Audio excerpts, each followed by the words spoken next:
টানা বৃষ্টি ও পাহাড়ি ঢলে সুনামগঞ্জের সব নদ-নদীর পানি অস্বাভাবিক বেড়েছে।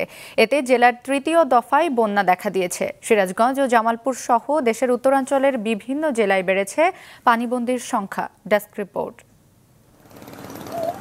সুনামগঞ্জে সুরমা, ধোপাজান, জাদুকাটা ও পাটলাই সহ প্রায় প্রতিটি নদীর পানি বইছে বিপদসীমার উপর দিয়ে। দ্বিতীয় দফা বন্যার ধকল না কাটতেই বাড়িঘরে ফের পানি ঢোকায় চরম দুর্ভোগে পড়তে হলো জেলার নিম্নাঞ্চলের অনেক মানুষকে। পানিতে সয়লাব পশ্চিম তেঘরিয়া উকিলপাড়া এলাকা।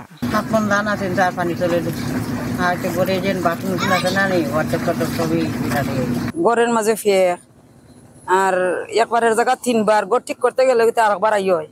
বন্যা দীর্ঘস্থায়ী হওয়ায় দুর্ভোগ কমছে না সিলেটের বানভাসী মানুষের। জেলার সুরমা ও কুশিয়ারা নদীর পানি 3টি পয়েন্টে বিপদসীমার উপর দিয়ে বইছে। জলমগ্ন রয়েছে ফেঞ্চুগঞ্জ, বালাগঞ্জ, ওসমানীনগর, কানাইঘাট ও জকিগঞ্জের 437 গ্রামের প্রায় 2 লাখ মানুষ। যমুনার পানি বেড়েই চলছে সিরাজগঞ্জে। জেলার 5 উপজেলার 34টি ইউনিয়নে পানিবন্দীর সংখ্যা 1 লাখ ছাড়িয়েছে। খাবার ও বিশুদ্ধ পানির সংকটে চরম ভোগান্তি পোহাচ্ছেন দুর্গত এলাকার মানুষ। এদিকে পানি বাড়ায় ভাঙনের তীব্রতা বেড়েছে জেলার শাহজাদপুরের নদী তীর এলাকায়। সারাদিন পানির মধ্যে থাকি, মনে করেন হঠাৎ মোটার বাজার মেয়ে এসে ঘুরে ঘুরে আবার বাচ্চা পিঁপড়ায় কামড় দেয় বুঝছে, ঘরের মধ্যে শরীর ভর পিঁপড়া ওঠে। ঘর দরজায় পানির মধ্যে থাকতে থাকতে হাত পায়ে গা উঠে গেছে। নতুন করে পানি বাড়ছে গাইবান্ধার তিস্তা, যমুনা, ব্রহ্মপুত্র ও ঘাঘট নদীর। বাড়িঘর ডুবে গেছে জেলার 165টি চরে।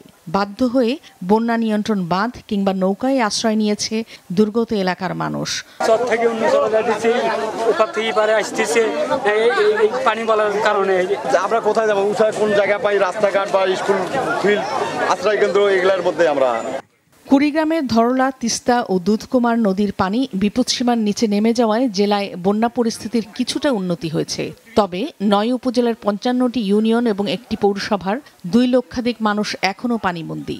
8-10 দিন থেকে পানি খাওয়া দাওয়া চলাফেরা করার কষ্ট হবে। জল পানির জন্য বের হতে পারি না, বাচ্চা কোচ্চা নিয়ে অনেক সমস্যা, খাওয়া দাওয়ার কষ্ট। জামালপুরে যমুনা ও ব্রহ্মপুত্রের পানি বৃদ্ধি অব্যাহত থাকায় বন্যা পরিস্থিতির অবনতি হয়েছে।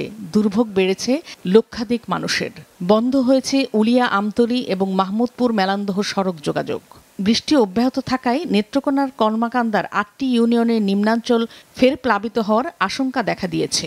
মেলা অনেক বাড়িঘর উঠছে, অনেক পানি হয়েছে, এই বাড়তির দিকে আছে, বন্যা অনেক সম্ভাবনা আছে। আজকে যেভাবে বৃষ্টি হয়েছে, সারাদিন বৃষ্টি দিলে রাস্তাগুলো চলে যাবে। কিছুদিন বৃষ্টি হলে আমাদের বাড়িঘর ডুবে যাবে, এগুলো ভয়াবহ অবস্থায় আছে। নাদিয়া আফরিন, মাছরাঙা নিউজ ডেস্ক।